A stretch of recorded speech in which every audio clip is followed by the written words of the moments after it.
Just little things like that, I would have liked for them to. I think as a fan, I like Christopher Nolan's work, what he did on Batman, and I'm jumping into another movie, but the point I'm trying to make is in his movies, like he puts realism into it, and he puts like the characters think. Like it's a movie where it gets you thinking, and it would have been nice. I would prefer that to be in the movies. This movie, by the way, was really bordering on the edge of too much into the fantasy. Like, Terminator movies, part 1 and 2, in a sense, were very, very simple. It was, yeah, we got time travel, but we're not going to focus, we're not going to go in depth on that. Like, they time travel, they got a mission, do it, the good guys have their mission, take care of it, that's it. Now, on this one, they start talking about, the Nexus and how the time things, the timelines converge, and I like the science part. They kind of got a little bit into the scientific explanation of how the time displacement machine worked, but once John Connor started talking about, I forgot what exactly the words were, but I was thinking to myself as I'm watching the movie, I'm like, man, they're kind of bordering on, this is just too much into the fantasy realm, and to me that was kind of a turn off. Yeah, it really was, because I felt like it was a comic book movie, or like it was one of these anime movies that you see these characters do like impossible things, and you kind of buy into it. You just have to buy into it, even though it does not make sense at all. For example, I know I'm going to drift off into something else, a different subject. Cloud Strife from Final Fantasy. You look at that sword on that thing, that guy that he carries. How can you fight with that sword? And yet we have to buy into it. Cloud Strife is a super soldier, and he fights with a big giant Buster Sword. And even though you really are not capable of fighting 50 guys with machine guns, he still beats them. And that's the thing. It gets Terminator Genisys. It comes close to that. It comes really close to that, to the point where you just feel like, okay, I'm just expecting UFOs to come out, like aliens, and like like parallel universes start appearing, like different Kyle Reeses start appearing, or different. Well, actually, it did happen. Well, this is the thing. Did happen. No, this is the thing. Since the time has been altered, Kyle Reese can actually remember his original timeline. And he can also remember the timeline that has been altered. In other words, he starts getting these strange memories, and the strange thing about it is he somehow knows what he needs to know for the next step of the mission. Like, oh yeah, we need to go to 2017 because you told me, even though it was a life I didn't lived. That's kind of odd. Trusting the person that you never met before, and then he tells you, oh yeah, we need to go to 2017, we have to travel to that time period and destroy Genisys, or destroy Skynet, which is Genisys. I don't know why they changed the name Genisys to Skynet, Skynet to Genisys. I think that was probably, this is just my opinion, but I'm thinking maybe since I think they're trying to reboot the series. It's kind of like a play on words, like, this is the beginning of a new Terminator series. That's just my opinion. Oh, okay. Because I would be just perfectly fine with just Skynet. I mean, that's a real cool name, and it has kind of like that menacing type of title, Skynet. Like it's a net, like the World Wide Web, and it's like in the sky, And what happens in the net? You get trapped. Exactly. So that's one of the things that I just didn't really like about the story. It just had so many plot holes to the point where, oh yes, there's a different life. Kyle Reese is speaking to Sarah Connor. There's a different life. I'm remembering a time of a different time zone. But you gotta trust me. But you gotta trust me, even though I never lived that life before. I just know we have to go to 2017. I'm like, come on, well, man. You gotta give credit though. He does do that thing with the hand where he goes like this to Sarah Connor's hand. And she's like, how'd you know that? And he's like, you told me, and she's like, okay, let's do this. I do have to get credit. So to that actually, I know I'm kind of teasing it a little bit, but and I actually was believing Sarah. I'm like, okay, yeah, this totally makes sense. I can see how you're not wanting to trust this guy, but I can see how if you know something no one else knows, and that kind of like, okay, well. Yeah, exactly. So and another plot hole that Well, it wasn't a plot hole, but it was it was just too convenient. Arnold Schwarzenegger becomes a construction worker, and he gets laid off. But before he gets laid off, he actually puts Sarah Connor's fingerprint in one of the programs so she can access the door so they can escape the explosion that they knew that they were going to have to do, and they knew exactly what door they had to be, even though the Terminator, Arnold, never told them what door they had to go through. They just knew, oh yeah, we have to go, over here, and I have to put my hand here, and the door's going to open because it has my fingerprints, in the system.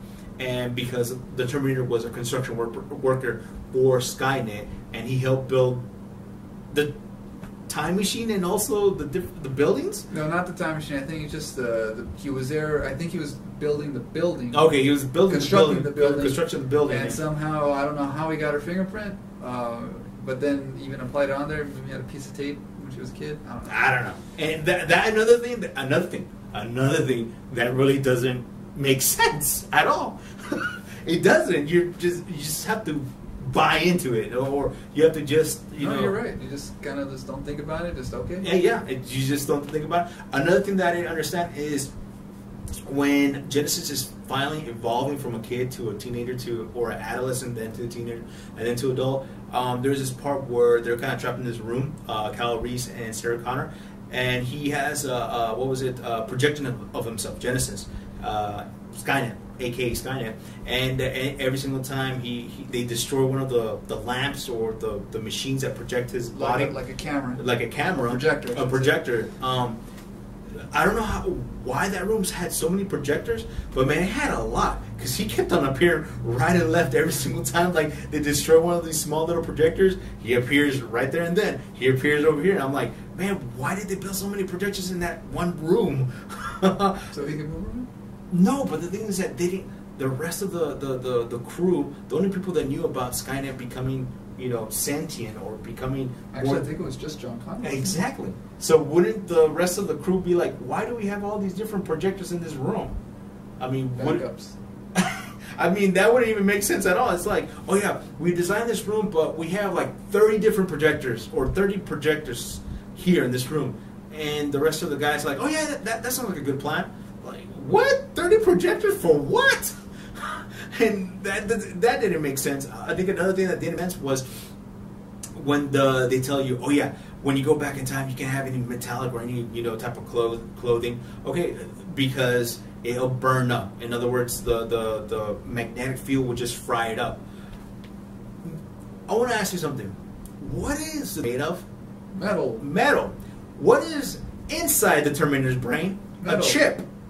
Okay, wouldn't the magnetic field destroy and just damage that chip beyond repair?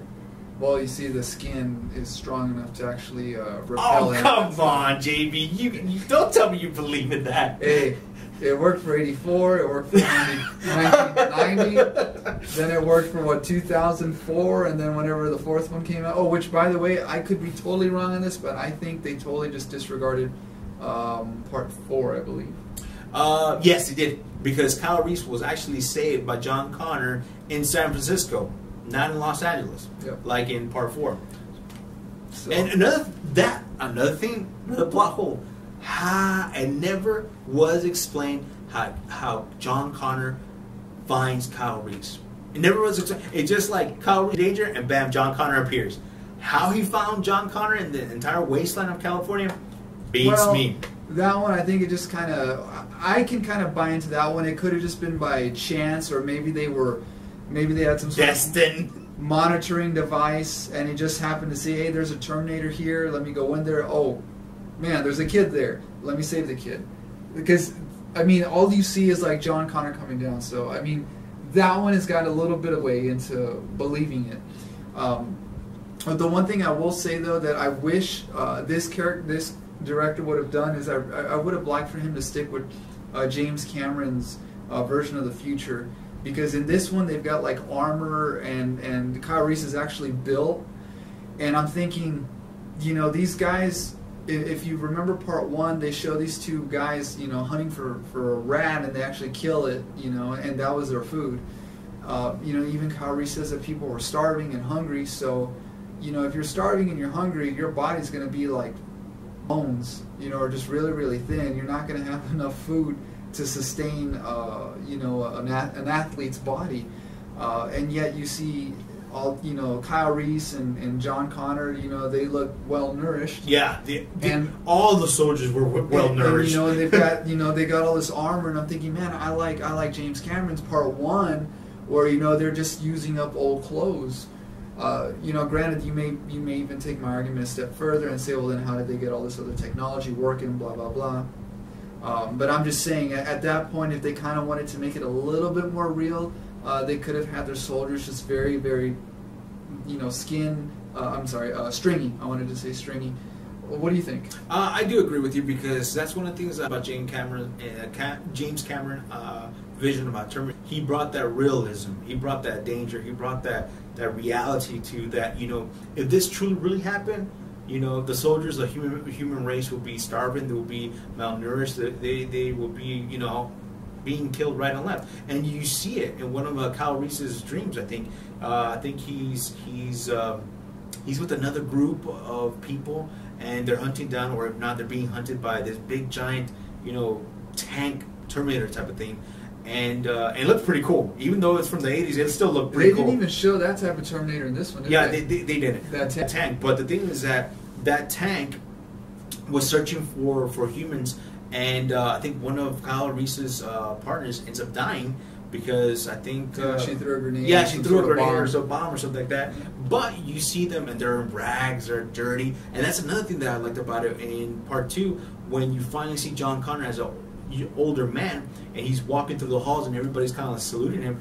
They all look, you know, grungy. They look, you know, tired. They look I don't know if war-torn is the correct term. I guess war-torn, yeah, you could say. And you see little kids kind of like, you know, all, you know, filthy, and their clothes are ripped, and he captured that, you know, if there was a if there's an apocalyptic event like what happened in the Terminator films, then the human race like this, and it's true.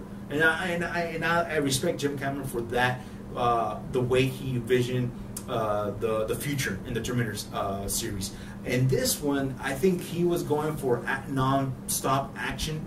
You know, there's a scene where John Connor tells Kyle Reese, "Oh, they finally activated the time machine. Let's go!" And there's like all these different Terminators surrounding him, and he somehow survives all the gunshots and all the... I was wondering, why didn't they have a bazooka to kind of take those things exactly, out? Like, let me use my plasma rifle in the 40-watt range, right? Yeah. And then, you know, what others couldn't do, I'll be able to do. You know, which is blow this, what, maybe 16-foot tall monster to bits. That's another thing that I just didn't agree with. It was like, you know, even Kyle Reese is like, dude, what are you doing? Like, get over here, man. Like, where are you going? Yeah, where are you going, man? Look, we're surrounded by all these Terminators. And he's like, no, we gotta go. We gotta stop them from sending the Terminator. I'm just there like, oh my. The Terminator, I'm just there like, oh my, you got